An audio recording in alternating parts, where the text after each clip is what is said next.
За энэ удаагийнхаа бичлэгээр помидор чинжүү хаш уут помидорны буюу одоо цэсэнцрийн овгийнхныг хэрхэн яаж үргэлжлүүлэх вэ гэдэг талаар ярилцъя.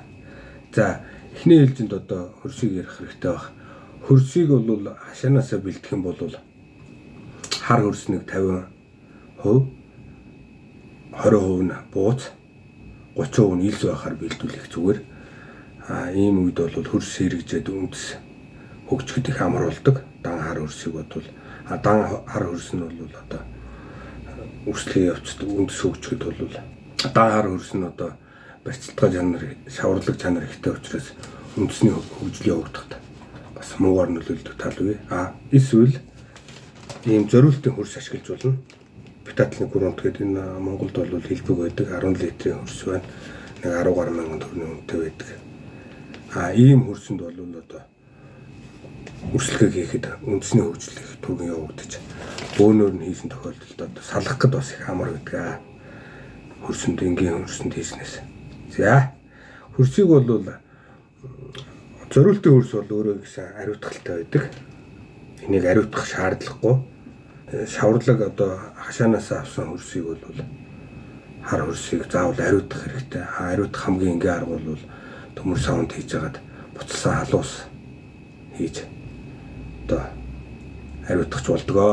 Ариутгахгүйгээр ашиглавал микроб, вирус, бактерийн гаралтай өвчин дүнчлэн орчин шавжны өндөг агуултай одоо хөрсөн дагалдж ирсэн тэдгээр организмууд нь тухайн үрслэгийг одоо өвчлүүлэх тэмсрэг үр дагавартай байдаг учраас заавал ариутгах байгаарай. За үрээ сонгочод 1 хоног хөлдөөгчөнд байрлуулна. Ингэснээр бол ургамал хүйтэн төсвөртэй, стресс төсвөртэй болдог гэж үзнэ. Хэрвээ үйлдвэрийн зориултын савлгаатай үр авсан байвал түүнийг ариутгах шаардлагагүй, өөрөө ариутгагдсан байдаг.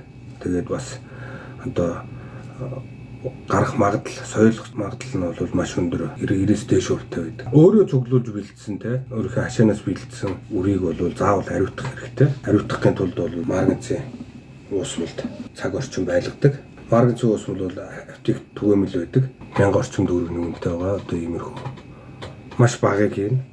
Ерөөсөө ийм дөнгөжл өнгө хөтөдий болгоол 1 цаг хэрэгтэй үрээ дэвтэх нь байна. Тэрний дараа дээр бол үрээ усанд бас дэвтэн 1 хоног 24 цаг дэвтэхэд хангалттай. Энэ үед одоо яадаг вэ гэхээр хоосон буюу ургах чадваргүй өрн дээрээ хөвжүүлдэн. Ургах чадвартай өрнүүд нь бол савны оролт, усны оролт живж байдаг. Дээр нь ургамал бас усанд байснараа бүрэн гүйцэд итгэвчдэг. Жишээлбэл өөрөө үрийг шууд хөрсөнд суулгах гэд үрслэх соёлох хоног нь бол харилцаа адилгүй байдаг бол усанд дэвтээс өөр одоо жигдхэн сайхан соёлдог байна. Түүнчлэн одоо дэлгүүрээс авсан ийм зориултын савлгаатай үрийг жигд соёолвол яг гэх юм бол ийм салбитагтай, тагтай савнд 1 хонолцож болно. Энэ үед бол үр бүрэн чийг аваад жигдхэн соёолдог.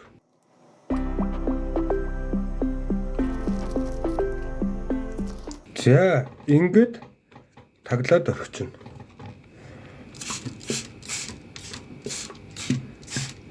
24 цаг болоход бол хангалттай.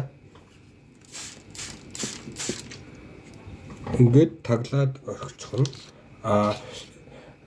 Помидорны үр бол 4-6 хонжиж цухадаг бол чинжүүний үр 7-10 хонжиж цухадаг. Хаш бас тэр хавцаа. Уут помидор бол 3-6 хоногт соёолдог байгаа. Арай хурдан соёолдог. За ингээд үрээ сайхан бэлтжлээ.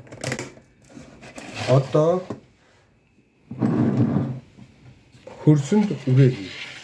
За энэ бол одоо зориултын үйлдвэрийн хөрс байна. Хөнгөн хөрс. Миний хувьд бол одоо ингэж соёолуулах дуртай.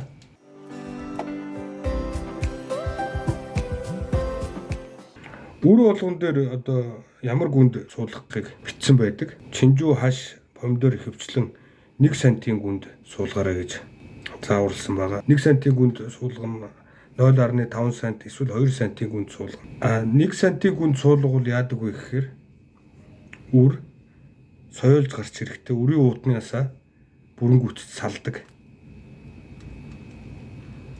Энэ уутнаасаа Хэрвээ 1 сантаас бага 5 мм-ийн гүнд ч юм уу те. Тэрнээс бага гүнд суулгах юм бол үр соёолохдоо уутнаасаа салж чаддгүй байгаа. Ингэснээр үрслэгээний хөгжил бол одоо буруу явагддаг. Тэр уутнаас нь заавал салах шаардлагатай болдог.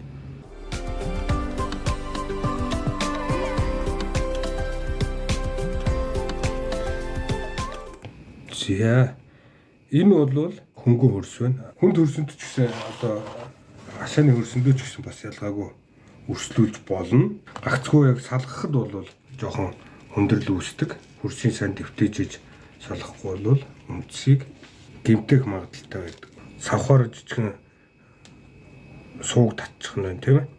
Өрөө байрлуулад цааныг ойролцоогоор сантиметрийн гүнд байхад их тун зүгээр. Тэгэд эндээсээ хамгийн хөгжил сайтай өрсөлдөгчнүүдийг одоо авч сонгох нь байна.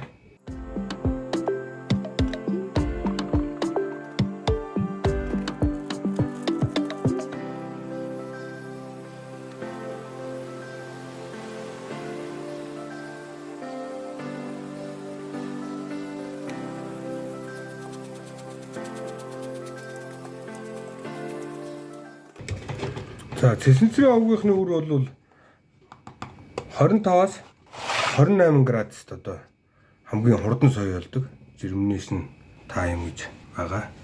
Тэрнээс доошоо орвол соёлох хугацаа нь хойшоо сунах нь байна. Дээшээ 32 м-с дээш гарах юм бол үхэн. За үрсэлгийг бас зориултын хавтан тоон кассет гэж нэрлэдэг. Ийм зориултын кассетэнд бас үрсэлүүлэхэд их тохиромжтой. Хэрвээ олдвол штэ тийм ээ. Салгахад их амар байдаг. Нэг нэгээр нь аваад тэгээ хоорондоо юм нүх гаргаад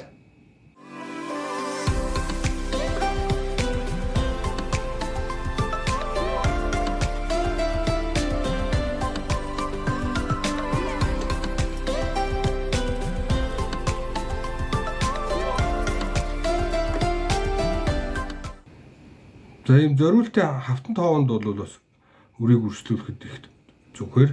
Үрслэгийг одоо дан хоовнд нэг нэгээр нь нааш цааш нь зөөж шилжүүлэхэд бас их амар байдаг. Яагаад тэгэхээр одоо 100 бол 3 сар гараад 4 сард бол өдрийн цагаар гадагшаа гаргана үрслэгийг салхилуулна те. Тэр үед бол үрслэгийг нааш цааш нь тээвэрлэхэд их амар байдаг байх нь байна.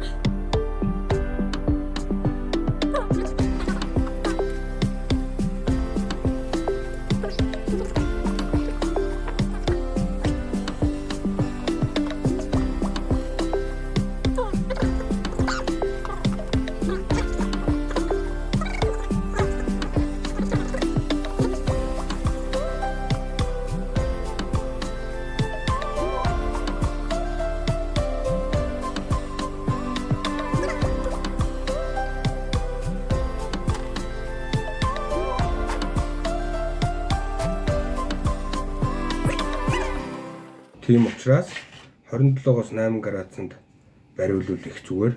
Ингээд тагалцдаг байгаа. Үрийг соёлж гарч иртэл. Соёлонгууд нь тагаа авах хэрэгтэй. Тэгэхгүй бол хэд суналт явагддаг.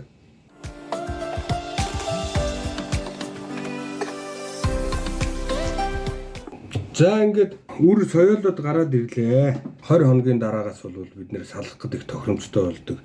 Одоо жинхэнэ навч нь үүсч эхэлсэн байдаг. Эсвэл энэ байна. Ийм үед нь салгадаг. Үрсдэг салгахтаа юуг анхаарах вэ гэхээр аль болох гүн суулгаж өгнө. За ийм зориултын хуунцар хоон байдаг. Цэсэнцрийн овгийнхан бол 10 хоовонд салгахад маш тохиромжтой 18 хоов. Энэ бол хэмжээг нь зааж идэг. Ийм юунд бол стандарт нь байна. Эсвэл ийм хоон салгаж болно. Аль эсвэл нэг удаагийн аяганд бас салгаж болдог байгаа. Ингээд салгахтаа үрсдэг аль болох гүн суулгаж салгаж болох нь байна. Одоо энэ савтаага нэг 20-с 40 хоног болж иж халбаад шилжих нэ. За стандарт үрслэг гэдэг нь бол 20-с 30 см өндөртэй 7-оос 8 жинхэнэ иштэй, жинхэнэ навчтай тий. Тэгээд өндөр ишнийх нь өргөн нь бол нэг 4-с 5 мм өргөнтэй байдаг.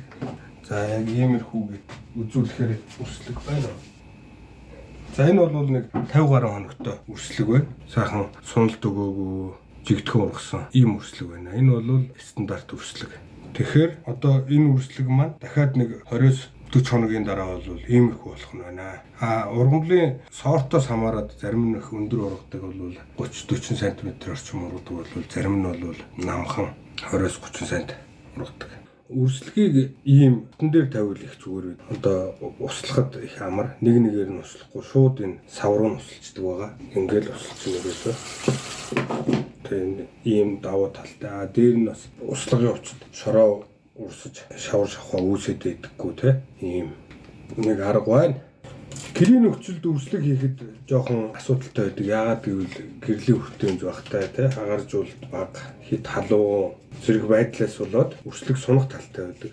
Үрслэгийг бол аль болох бага услах хэрэгтэй. Өдрийн цагаар одоо сайн агаржуулж явах хэрэгтэй. Аль болох нар үздэг цонхон талдаа, гэрэлтэй талдаа байрлуулах хэрэгтэй. Үрслэгийг бас эргүүлж явах хэрэгтэй.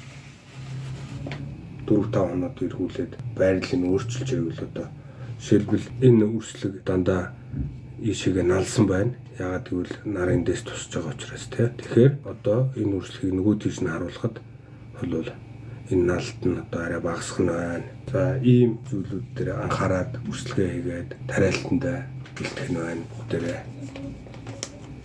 За тэгээд энэ удаагийнхаа бичлэгээр хөрсийг хэрхэн яаж хариуцах вэ?